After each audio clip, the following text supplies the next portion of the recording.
So this is not exactly an apology, but it's a recognition that I'm not the most adept birder. As much as I appreciate birds, I'm really bad at remembering the names of stuff. I like to appreciate nature in all its forms, just as it is. And whenever someone says, well, what kind of bird was that? Mostly I can share that it had wings. I have a very good friend, some of you might have bumped into Gerald Weingrad, who used to be a state senator. And Gerald actually runs birding trips at our office in the southern part of the Patuxent River. And Gerald regales me about his favorite birds. He's I would say, a world-class birder. He travels the world in retirement expressly for the purpose of experiencing and seeing different types of birds. But I have learned over the years of being a waterkeeper, very different from my earlier careers in television media and also in law, that I'm really an activist, that I like bringing polluters to justice. So the talk I'm going to give, while it will touch on birding to some extent, is really about a larger picture of preserving ecosystems and habitat and protecting a river that has an extraordinary heritage that people have mostly forgotten about activism. Well, let me say that what most people haven't heard is that the Patuxent River is the basis and the reason we have a Chesapeake Bay program.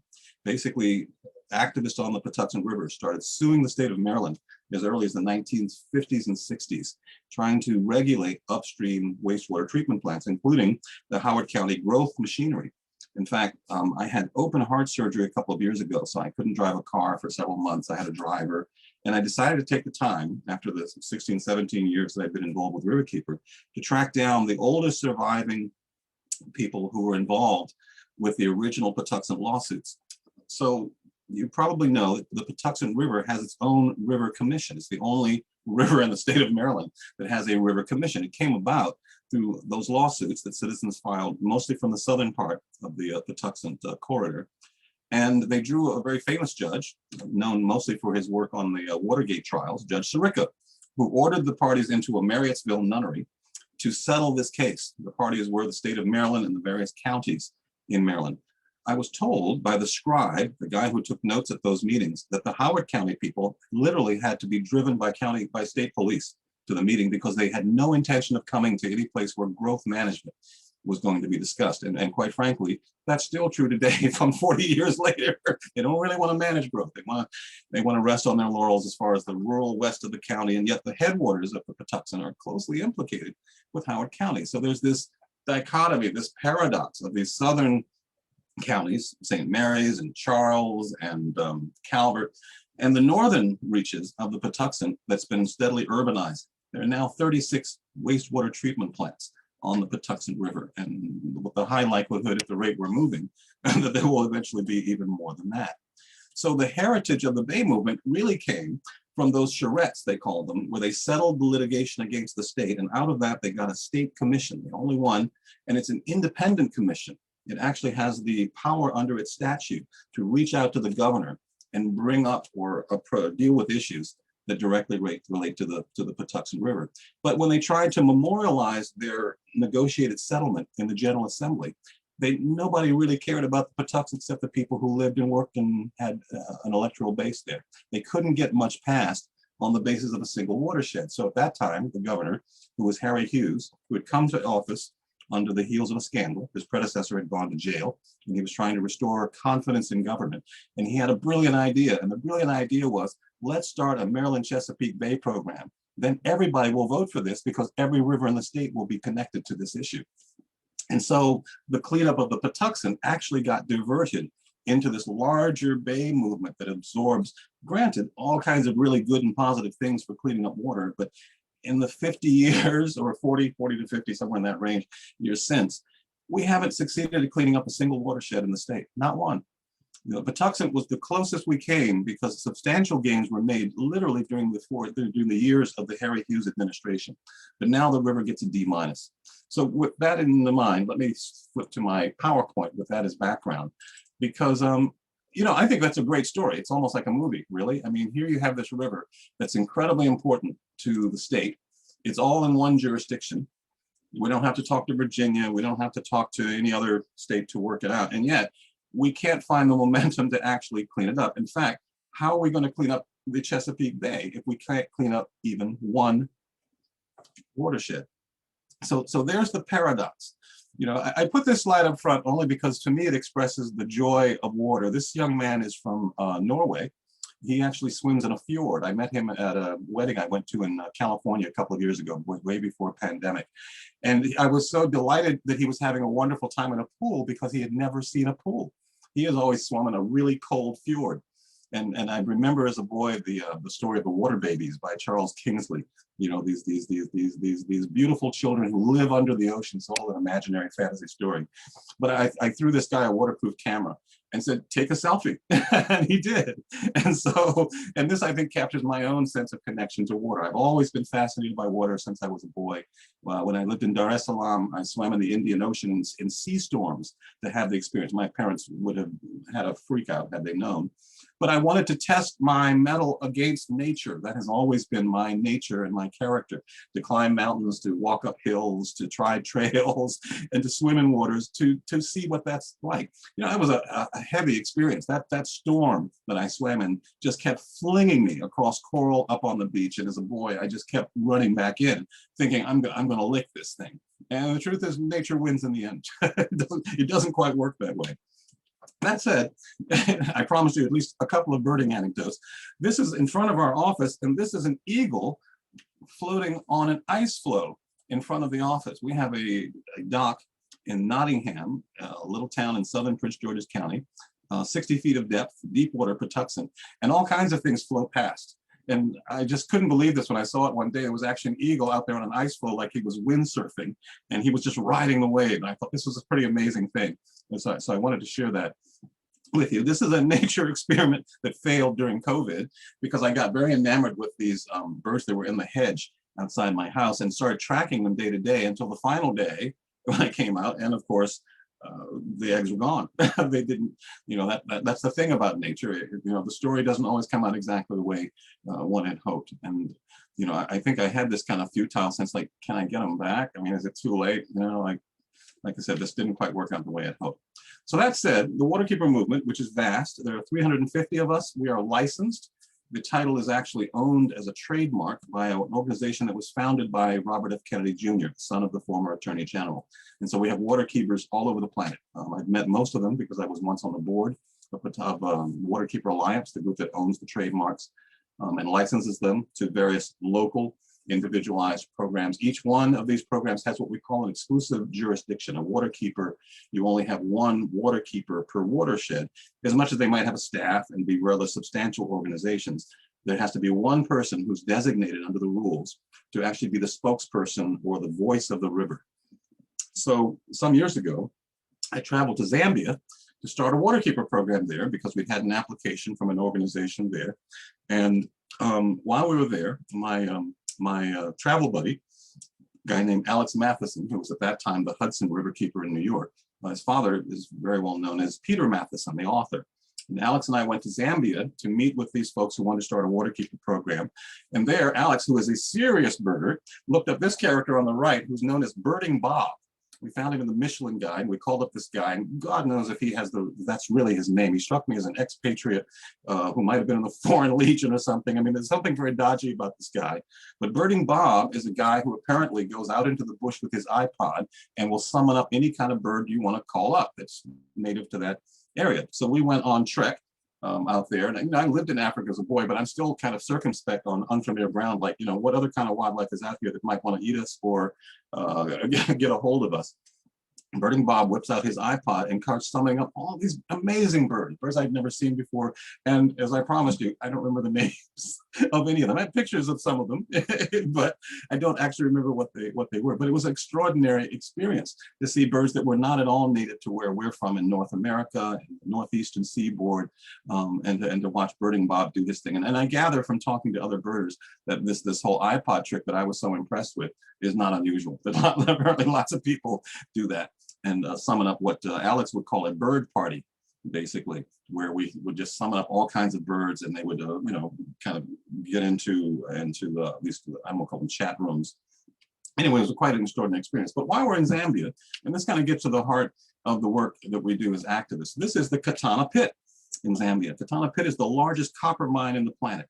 It goes about 5 miles down into the earth. Extraordinary excavation. Apparently in Zambia, the government nationalized the copper companies some years ago and then found they didn't have the marketing or technical expertise to actually run them. And I'm sharing this story because I think it does kind of reflect on environmental problems we have in this country as well. In Zambia, when they found they couldn't really run these enterprises profitably, they returned them to Dutch and Indian-owned companies who had the technical expertise and the capital, and the government simply takes a cut. So in essence, the government of Zambia is in business with the copper mines. And so because they're getting resources, revenue from them, they're reluctant to regulate them, even though they do have something that's very similar to our own Federal Clean Water Act. So on the right, you can kind of see the spoils, the mine tailings and all that stuff that ends up in the rivers and in the streams. And the government's response is not to regulate the copper companies, but to move the communities that are in the way of the copper companies. And so we actually visited a neighborhood community that had been resettled. And one thing about this picture that you might notice right off the bat, because I didn't see it until I got back to the States, you see the kid on the left? He's not happy. He's got a gun. I didn't see this picture. There's poor Alex, who played soccer with the kids in the village and everything. The story and the lesson that I took from this is the hopelessness that was created out of these resettlements, where they put people basically on land that nobody else wanted, land where stuff will barely grow, land where they hand them literally some shovels and tell them to start digging a well to really get them out of harm's way, but they resettle them in places that are utterly hopeless. There's really nothing there. This kid is looking for a ticket out, I think. And that ticket clearly is behind a gun. It's a shocking story. And it's an extension, really, of the environmental hopelessness of these places, places where nothing much grows, where water is rather scarce, and where the government simply wants them out of the way because they get in the way of profits. There, when the mine tailings get to be too much to stay in the rivers, they pile them up and they become mesas and mountains. Here in America, we bury them in the waterways, or we stick them in toxic dumps. So we might be a first world nation, but we're not that advanced beyond developing countries that are still struggling with the same problems without the aesthetics of covering up the mess that we make with various pollution problems. So I guess there's kind of a parable built into that. So the Patuxent Riverkeeper is a heavily litigious-oriented organization. We do a lot of things, but one of the things we do very well and very skillfully is we sue polluters. And it's not like we jump them, they know we're coming. Most of them are in plain sight, and some of them are rather familiar brands. In our history as a small nonprofit organization started in 2004, we've actually won $650 million in fines, penalties, and reparations and plowed it back into the river. The restoration work that we've been connected to is largely funded by the polluters themselves. So we have a very hardline point of view generally, or intolerant point of view about pollution. But we're also strong on community building, really. There's a community of people that have emerged around this work, particularly in places that are essentially what we call nasty zones, places where people have serious environmental problems. You know, a lot of folks don't get these stats. This came actually from one of the meetings of the Patuxent River Commission, which, by the way, are public meetings. To the extent you're interested, every second Wednesday of the month, there is a meeting of the Patuxent River Commission to look at and work on various environmental issues. There are 2 issues in Howard County currently on the docket: various housing developments that threaten to cover up headwater streams in Howard County, and other issues like that. But I mean, these are very daunting statistics. We've pretty much lost the shad fisheries that Maryland once enjoyed that were abundant here. If you read any of John Smith's diaries that you can find in a library or various biographies of that guy, John Smith, you know, he talked about there being so many fish in these waters that they were like waves. That initially they thought it was surf, but in fact it was literally shad and various other finfish that they found when they came here. You know, the trend generally is the urbanization of these watersheds. If I were king, I wouldn't be regulating these around what we call total maximum daily loads, which is the jargon used by the EPA, because it encourages everyone to ask for the maximum permit they can possibly get, right? We really want minimization. And yet the concept of building infinitely doesn't really add up with trying to restrain pollution, right? Because at some point there's a capacity problem. At some point you run out of places to mitigate. At some point you run out of open space to pave. So the entire presumption surrounding the management of our natural resources is that we can keep issuing permits and yet somehow reduce the amount of pollution going into these waters, which is, quite frankly, silly. There's just no way that's likely to happen. And that's why this river, the Patuxent River, has a D- water quality score. right? Most people get focused on the Chesapeake Bay, which has a C-, which is also nothing to brag about. But the Patuxent, right, the river that kind of started the ball rolling towards a regional scheme for protecting water, has a D-. That's a failure in anybody's book. Again, these development changes are completely toxic to the sustenance of having intact ecosystems, right? Science is not going to help us replace what we've taken away. If anything, there's going to be a huge compromise likely. A lot of the stuff that we find in these waters are not stuff you'd want to put on your cornflakes. I mean, I know this sounds downbeat to some people. There is a hopeful story at the end, but I'm saying it is a slightly different story than people typically hear, because the bay protection machinery often promotes good news over bad. The idea that they want people to keep on working on these programs, hoping that they will somehow eventually succeed, as much as they've been failing for about 40 years. We really haven't seen substantial gains that are likely to stick around. I mean, granted, we'll have a drought one year or a rainy year another year, and of course the water quality scores go up and down like a yo-yo. That's really not a good way to kind of track your water quality progress, right? You really should be looking at the trends. Which direction are the trends actually going? And the trends on most of these rivers are either flatlined, which is kind of an unnatural trend, right? This is volatile, it can go up or down at any moment, or they're just heading steadily downward. And that's the reason why. Our willingness to actually regulate the pollution that goes in these waterways, because of our fondness for tax base, for profits, for jobs, for various industry sources which incidentally fund a lot of environmental organizations in the region. And I'm not naming names, but it's the reality, it's true. There's a real reluctance for conservation organizations to challenge big business, A, because it's expensive, and B, because you don't get grants from those organizations.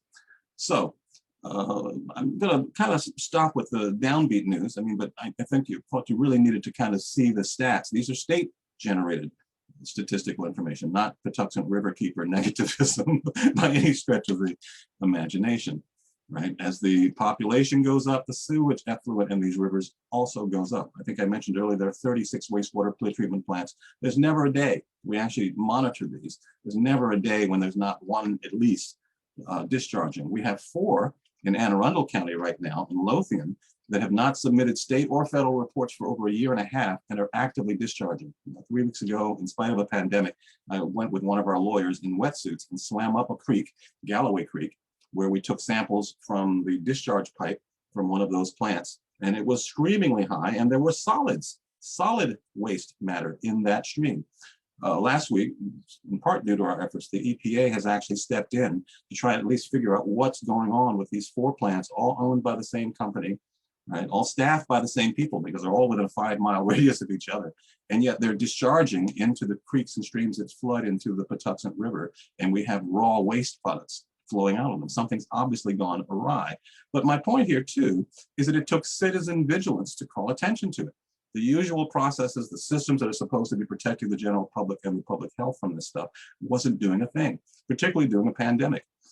In fact, the Maryland Department of the Environment Inspector, who were working on those 4 plants, told me that during the pandemic, they don't make surprise inspections, and there's a new protocol for scheduling inspections generally. So the idea is the vigilance quotient has really gone down, and there's a real reluctance to close down a sewage plant, which essentially condemns an entire community. Right? If people can't flush their toilets, if people don't have waste disposal, that's also a really big public health problem. So it's the lady or the tiger. You can take these involuntary, wasteful discharges, or you can get something much worse, which is communities that are completely condemned because they have no waste disposal technology. By the way, I did some research some years ago when I backpacked across Bulgaria. Hungary is one of the countries in the EU that didn't really have wastewater treatment plants at all until the late 1970s. So that means everything that came out of a toilet in Hungary during those era preceding that essentially went straight into the rivers, the Danube in particular. So we serve a variety of interest groups, birders among them within the watershed. We, like I said, have kind of an extended community of people who paddle in the river. That's where the Patuxent Water Trail website is. I would say the bayactionplan.com is actually Jerry Weingratz, Senator Gerald Weingratz, who, by the way, if you are not familiar with Gerald's work, he on record has the best history voting record of a Maryland legislator on the environment in the history of Maryland. He was an extraordinary legislator when he was still working in that role, and is largely responsible for the critical areas buffers and many of the other laws that we take for granted today. And Gerald is a monster when it comes to protecting the environment. He is a practicing Catholic who believes that his call, right, it's a very divine call, is to help save and protect the environment. And of course, birding figures into there somewhere along the line as well. And see this, as you can see, like I said, we have a kind of a three-ring circus. We're a small organization. We serve a lot of different interest groups and connect a lot of interest groups in the river. This is our office, a former country store from the 1800s in Nottingham. Nottingham was where the British landed on the Patuxent River and then marched across land during the War of 1812 to burn down the White House. And so the saying goes by some historians that America's only been invaded in three places, right? 9/11 more recently, Pearl Harbor, and Nottingham in the War of 1812. The British soldiers bivouacked on the hills near our office. You can kind of see in the picture some kayaks and stuff. This is actually a picture from a drone. And we do a lot of drone flyovers as well as aerial flyovers generally on the Patuxent River to see pollution hazards and other issues that we can't see quite as well from the ground. But the Soul Country Store is a place where people can connect with our staff and with the river and with the Riverkeeper. It's a very informal environment. I would encourage you, when it's not a pandemic, to just come and sit on the porch and just smell the coffee. It's an extraordinarily beautiful place.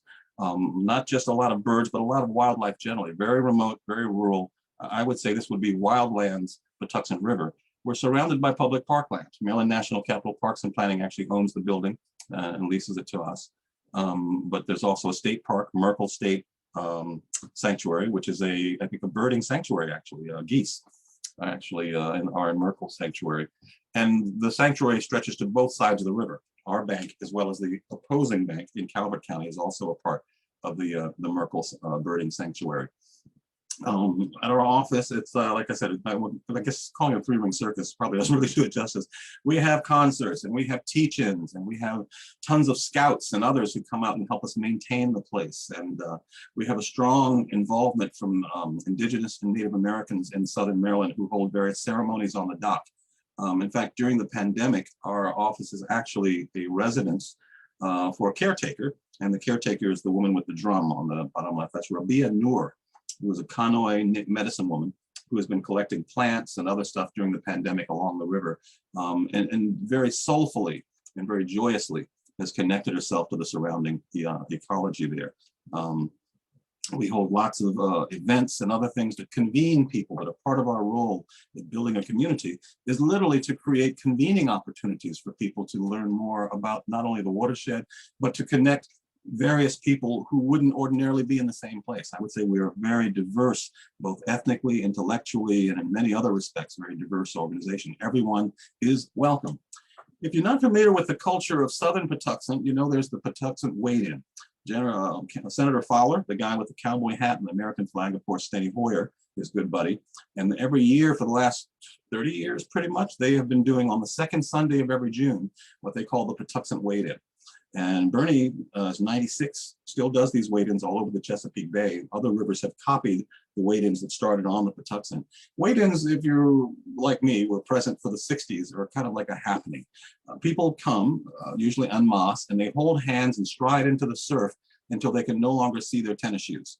And people occasionally get clever and use CDs taped to their shoes and other things to raise visibility. But at the end of this, Congressman Hoyer, rather, takes the measurement to see how far or how much depth there was before we lost sight. In other words, it's an informal or unscientific test of turbidity. This is from this year's, which was a somewhat masked event. You can see an occasional mask in there. It was actually televised by the Maryland Department of Planning. I think someone had an iPhone and was actually streaming the event. What you won't see in these pictures is these two guys who really should be wearing masks, frankly, two old guys striding into the surf, losing their footing and falling head over heels into the surf. I decided to spare them the public picture of these two guys flailing around in the surf. And that was their nod to COVID this year, that the entire group didn't hold hands and stride into the surf.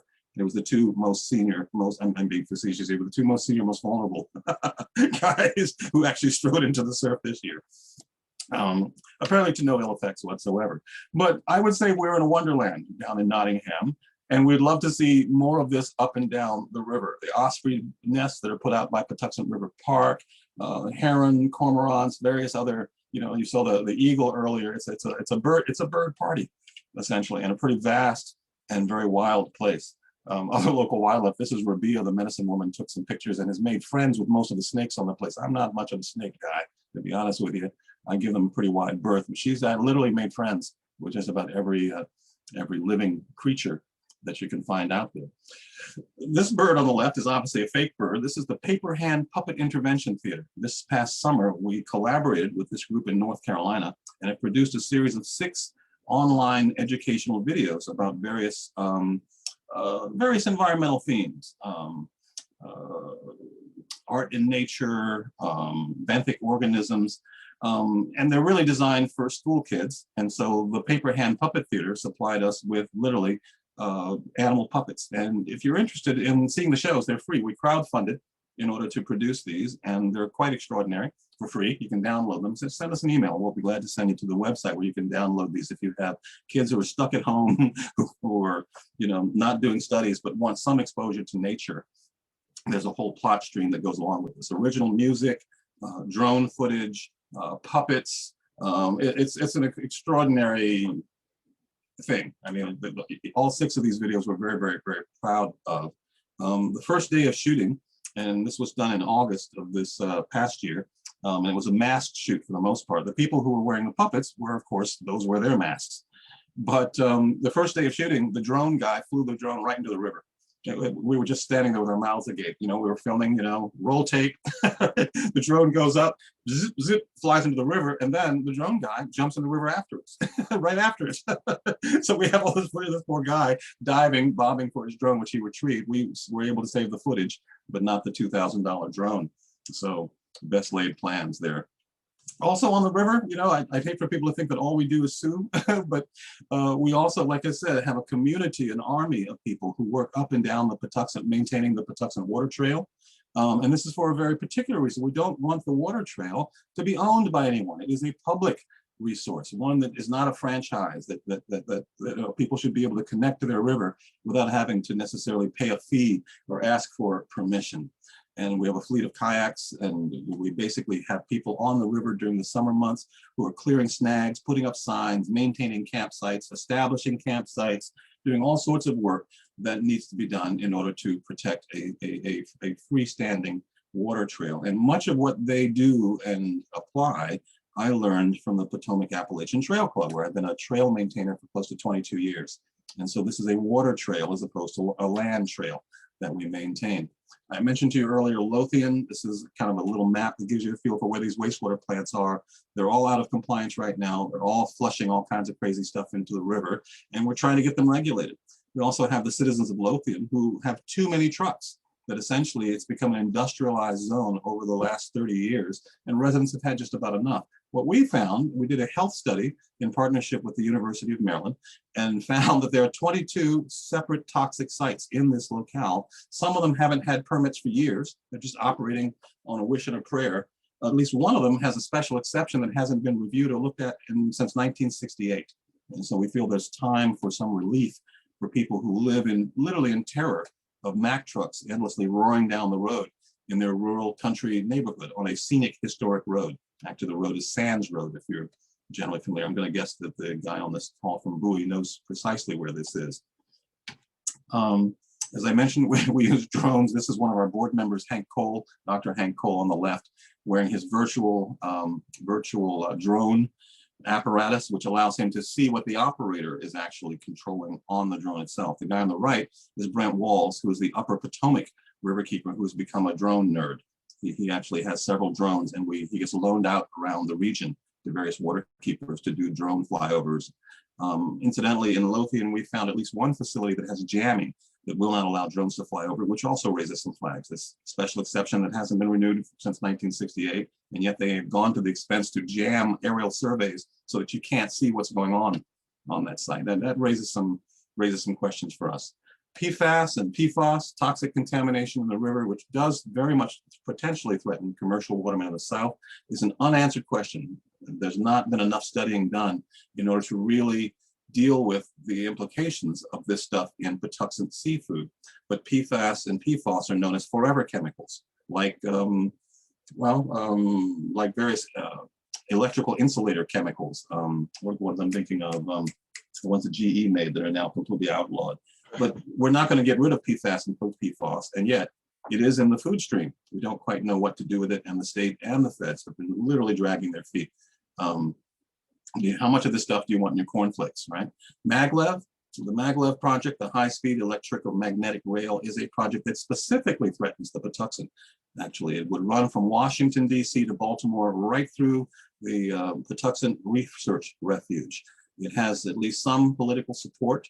It would be devastating, potentially, the amount of tunneling, digging, and other stuff, mostly through public land, because it's cheaper for the investors, right? If they can get the political fiat of donated public land, they don't have to pay for it.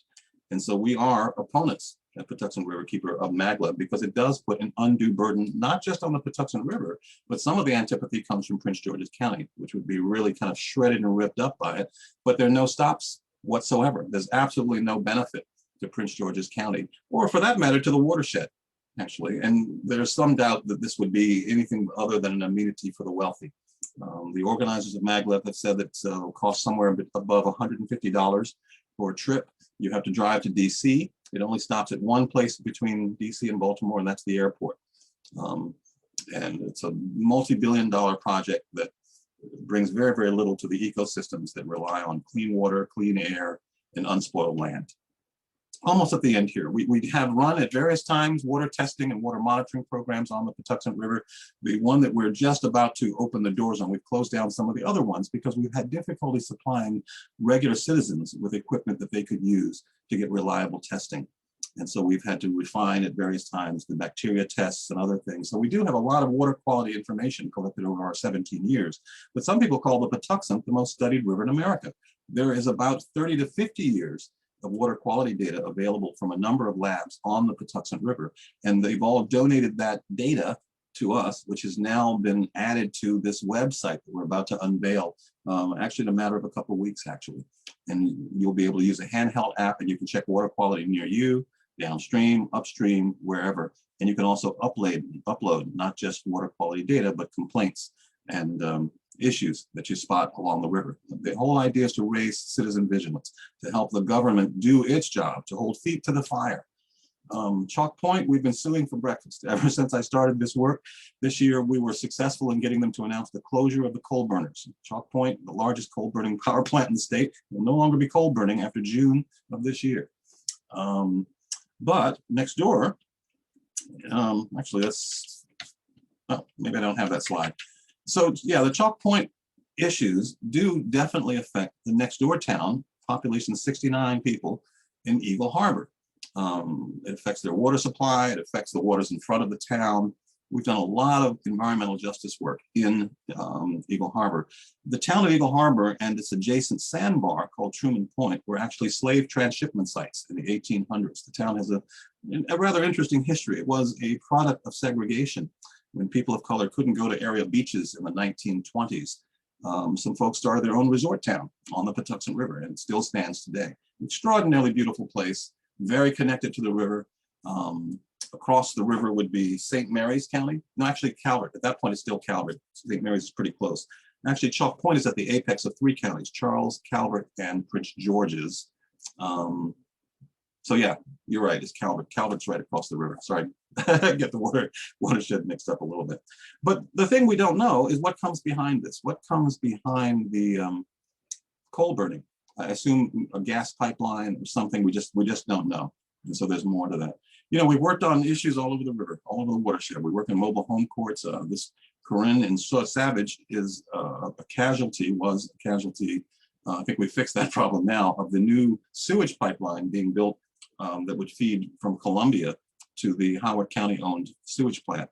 Corinne contacted us because guys in black leather jackets saying Howard County Bureau of Utilities kept threatening to take her home if she didn't give them permission to run a pipeline through her living room, basically, to serve this sewage plant. Savage is also an interesting place. It's a place where people tell me all kinds of stories. They said when they built the original pipeline, when Columbia was first coming online, that pipeline, they said, required a lot of blasting. because of all the shale in the river at that point. And they said the blasting brought the snakes out. And so the savage people said that back when that was all going on, they used to carry shotguns and pistols when they walked their dogs along the river, because they wanted to protect themselves from all the snakes that had been shaken loose by all the blasting that's there. The same company that currently operates Columbia also ran this project in Bowie.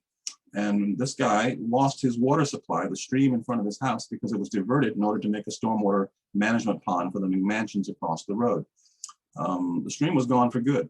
Eventually, we got him a couple of $100,000 in a solar well as reparations from General Growth Properties. They paid for it all because they were the guys who not only took his water supply, but then offered to buy his house at a discount after the well went dry. I mean, what a bargain, huh? Right. So there's a lot of environmental justice work that we do to really take on David and Goliath battles, because we do believe that these are fundamentally transactions that are unjust, right? We want justice for people as well as for the planet. Corsica River is only, I guess, a parable because it was part of a tour I was taken on by the state of Maryland on the Eastern Shore, where they were showing where some of the restoration money was going, your tax dollars at work. And the landowner, who lives in a big McMansion, told me that her husband at that time was the deputy director of FEMA, the Federal Emergency Management Agency. She said the governor appointed her to a commission to nominate various restoration sites, and so she picked her house as a restoration site and got a $2 million project. Yet we had a town on the western shore of Maryland that wanted $15,000 to repair the town's well, who were told by the state that there was no nexus to the Chesapeake Bay, and so they couldn't help them. And so the disparity of a $2 million to protect someone's view shed versus $15,000 to protect somebody's water supply is quite an odd story, I think. So much there. I was talking to my therapist the other day, who's a little young, but has potential. And all of this comes together, I think, for, I'm going to skip over these guys, but I will say that I find my best inspiration as the Riverkeeper in front of a forge. And I'm one of the people that operates the Howard Conservancy's blacksmith forge. Banging on metal for me is soothing enough, as strange as that sounds, where I get my inspiration. I also get it from behind a tractor and walking in the woods and paddling on the river. But there's something to me about the idea of working with something that's difficult, that's intractable, that's hard, and you're bending it to your will. You're making something, hopefully, that's utilitarian, maybe even beautiful, but you're taking something really raw. And to me, that is advocacy. That is citizen engagement. It's hot in the kitchen. It's not easy. It does require a certain patience and a certain perspective. I do believe that planting these seeds of activism throughout a watershed is vital work if we are to see these rivers and streams and resources protected, because I'm pretty sure that waiting for the government to do it without us pushing behind that is not likely to produce the kinds of results that we want. Sad, but true. And so the legacy, if there is one potentially, I think, for Patuxent Riverkeeper, whoever the next Riverkeeper is someday, because clearly at my age, in my 60s, I'm closer to the end of this work than I am to the beginning. And it's been quite a ride for 17 years because we've had some extraordinary victories. But the most compelling part of the work is the richness of the communities that we interact with along the Patuxent River. This is a fantastic watershed, and it has a lot left in it worth saving.